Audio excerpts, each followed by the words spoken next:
Welcome everybody to Frame Focus. I'm Tom Bryant, and I wanted to bring you today a little bit of a portfolio overview of what we did in our last video. I know I had some people ask me about kind of explaining the rule of thirds a little bit more, and hopefully giving you some better examples. So I'm going to go actually use the same examples we had used in the second video, in video 2, but this time we're actually going to be going through it here in Photoshop and kind of giving you an idea of what I was looking for. So let's move on to the first photograph here.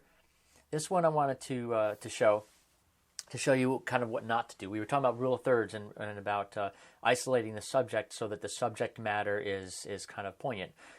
Here you can see obviously the subject matter on the right hand side is kind of conflicting with this peeled paint on the left hand side. And so what we did was we actually, let me go back here for a second. I actually decided to crop it, and you can see now I've removed the paint on the left side. I have moved all of the image here. I have moved this entire image, the entire subject matter to the right hand side, and that gives you your isolation to the right, and this is in the third quadrant or third region of the photo. So it gives a little bit more eye appeal and something that's a little more attractive. Now, granted, it's not the best photo in the world, but I just wanted to kind of give you guys an example of what that would be. So let me get out of here real quick, and we're gonna go back in, go back into these photos. Let's jump into this one real quick. See what we have. So here you can see again rule of thirds. You can see right here. This is in the upper third quadrant. So again, we were talking about tic-tac-toe. I was talking about like a tic-tac-toe board. If you were to do a tic-tac-toe board going like this, okay, like that. I'm a terrible drawer, guys. I'm sorry. Like that, you can see that this flag is pretty much right on the rule of thirds, right on that third line right there. So it's in the upper third quadrant, and it's in the third. Right third quadrant as well. So what we have here, we have just a really nice, really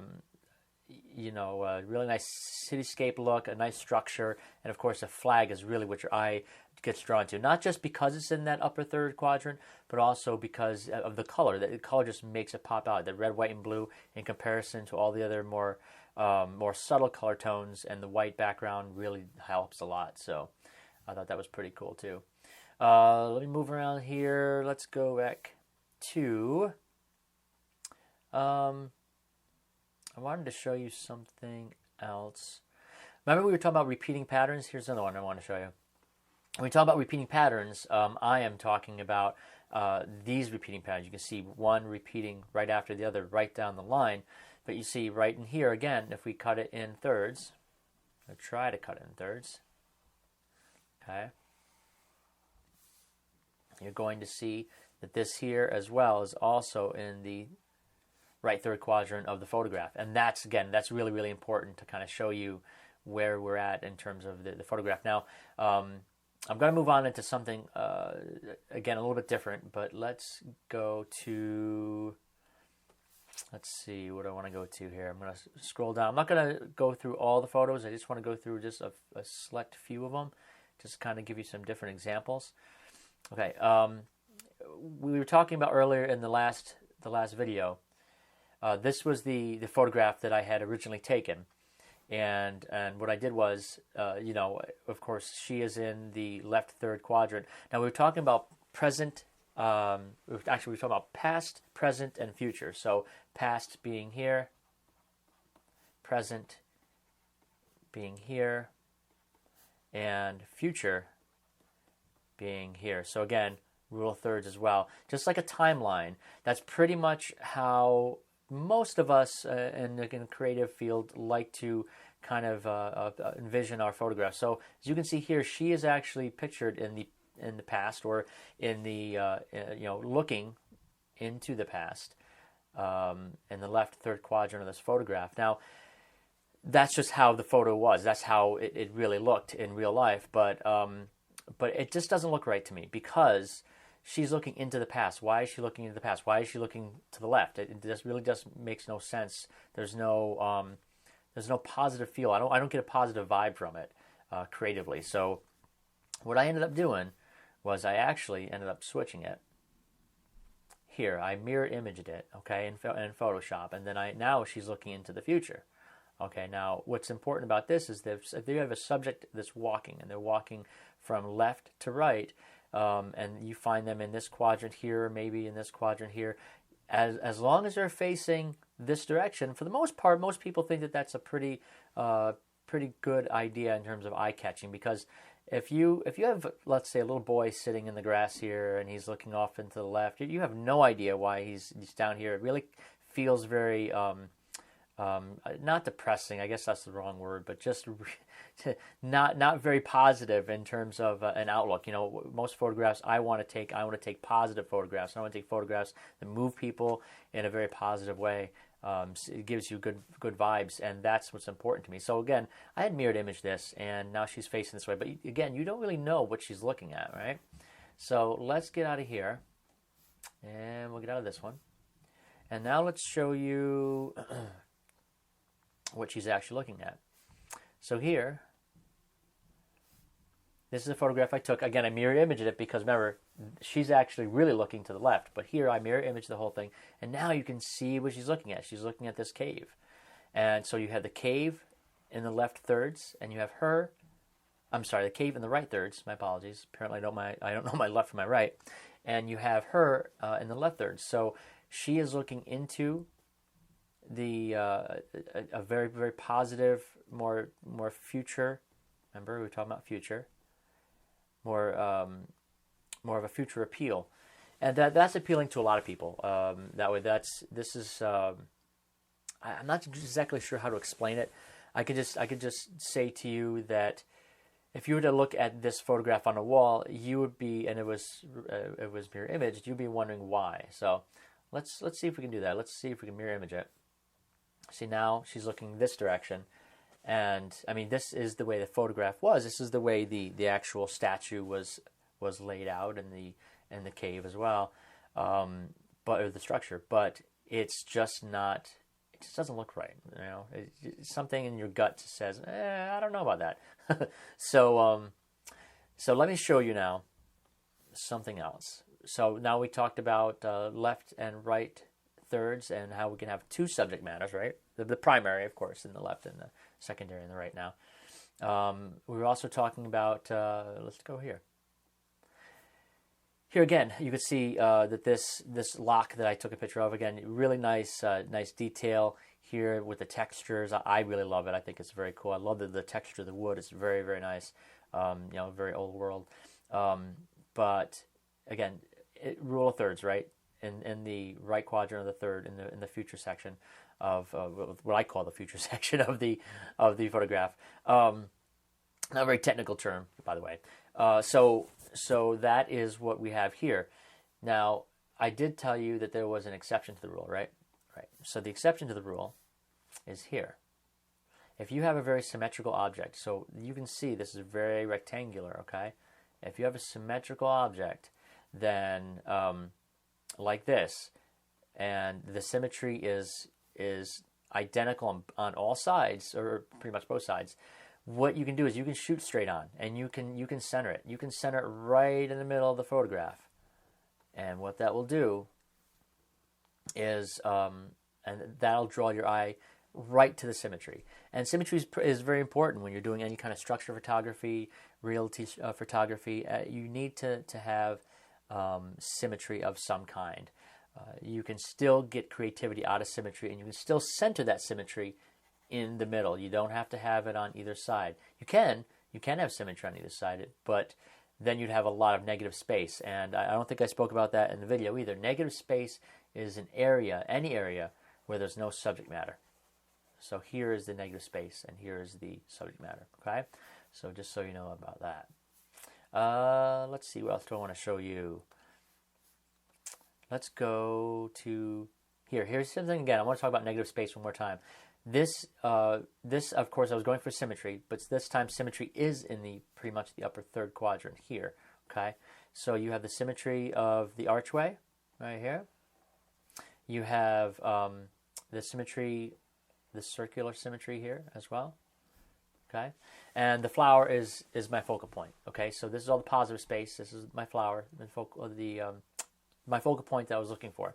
And then here is all the negative space. So this is all the negative space here, up here as well. And these negative areas, the negative space should not draw your attention at all. You should not, your eyes should not be drawn to any of this. If it is, then you need to go back through your photograph and you need to edit it a little further. Or if not edit it, at least compose it. Maybe if you've shot it and you're looking on the back of your camera and you're wondering to yourself, gosh, I don't really know, but you're looking at it, you know something is just not right.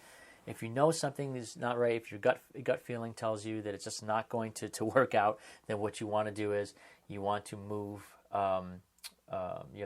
You want to recompose and move that image or move that subject matter. So there you go. I don't want to get into too many more of these photographs that we've taken from the last video. I know we already spoke about ISO. You can kind of see that. So I'm not going to get too far in there.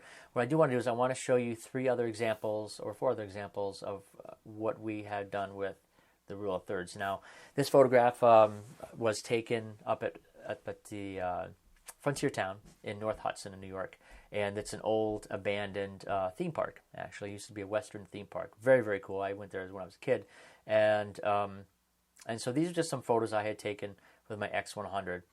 And as you can see here, again, I have the rule of thirds, okay? So again, this pretty much this whole building is in the right third quadrant. Again, we're talking about how it's in the more future side.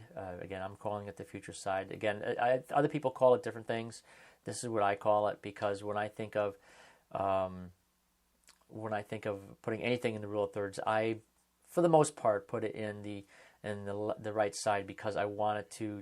It just feels right to me. I don't know why. It just feels like it really works. So you have the steeple here, and then this church, the windows and the archway here. The tree is my framework. You can see I use this as framework, okay, in this part of the photograph. And then over here, you can see there's really not much going on. There's some branches, and then there's some trees right here, just saplings, and a tree right here. This is all negative space, guys. This is what you want. You want this kind of subject matter to be subtle, so your eye isn't drawn to it. So hopefully, your eye is drawn to the church, and your eye is also being framed by the tree. So that was kind of neat. Let me show you just 2 more, I think. I think I'm going to show you 2 more.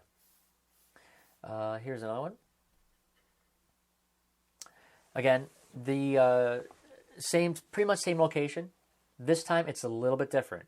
Now you can see that I used lines in this particular composition. I also used rule of thirds. So you can see the lines, okay? You see the trees, vertical trees. I shot horizontally.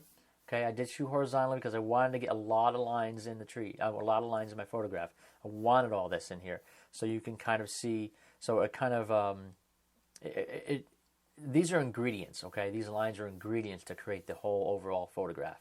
And then of course in the lower third, okay, I didn't split it down the middle. I kept these cabins in the lower third quadrant of the photograph because it's good to have that baseline. It's good to either create more negative space to the top or to the bottom. I predominantly, whenever I do any kind of landscape photography, I predominantly like to keep most of the most of the photograph to the lower third. So if I have mountains, usually I do mountains, like that, and then we have all the sky up above. Sometimes if there's a lake, say there's a lake at the bottom, you got some lake going on here, or an ocean or something like that, then of course I will actually pull it up. So now the ocean will be in the upper third quadrant. And here, and I'll show you, I think I'll show you an example of that at some other video, but you kind of understand what I'm talking about. And then we have very little sky up here. So here, in this particular photograph, you can see that we have, let's do this real quick. You can see that we have actually had our subject matter is in the lower third, right? And all the negative space here and here, right? All this stuff that doesn't really matter. This is all in the upper third quadrant, and it really kind of draws your eye to it. This would be this to me, minus the all the red hash marks I put all over it, would be a really nice photograph to have printed. And in fact, I probably will do that pretty soon. So we have that one. Let me see if there's any other ones I can talk about. Let's see. Okay, I'll talk about one more. I'll talk about lines. Remember, we talked about lines actually in the very first video and a little bit in the second video. Again, this has a lot of lines. You can see that there's vertical lines here. There is some sort of symmetry too, isn't there? There's symmetry where lines are going this way, the logs, right? They're pretty cylindrical or symmetrical as well to every other one. You've got the round edges here. So again, everything is pretty symmetrical. Lots of lines going off in the verticals and the horizontals. So a lot going on here. And again, this is just a corner of a cabin, by the way. It's nothing too spectacular, but you can see by shooting with the angle that I had shot at, okay, looking straight at the corner of the building, and then centering. I centered this, pretty much centered this to the photograph instead of putting it to the left to the right. Remember, I told you the symmetry works very well in the center. This is another one of those examples. So that's pretty much it, guys. I just wanted to kind of show that to you. I know we're kind of running a little bit over time, but I wanted to really prove to you and describe to you a little bit more in greater detail exactly how we can get a little bit more out of our photographs by just changing the subject matter's position within the photograph and the composition. So if you have any questions, please comment in the bottom. If you like this video, like us on Facebook, like us on YouTube. Please subscribe. You got to subscribe to us because without you guys being here as subscribers, we wouldn't be here. So thank you so much for that. And again, we'll be seeing you again soon. We're gonna have another video coming up, and I can't say exactly what it's gonna be, but it's I think it's gonna be a lot more fun, a lot more creative, and greater detail. So we'll see you guys soon. Thanks.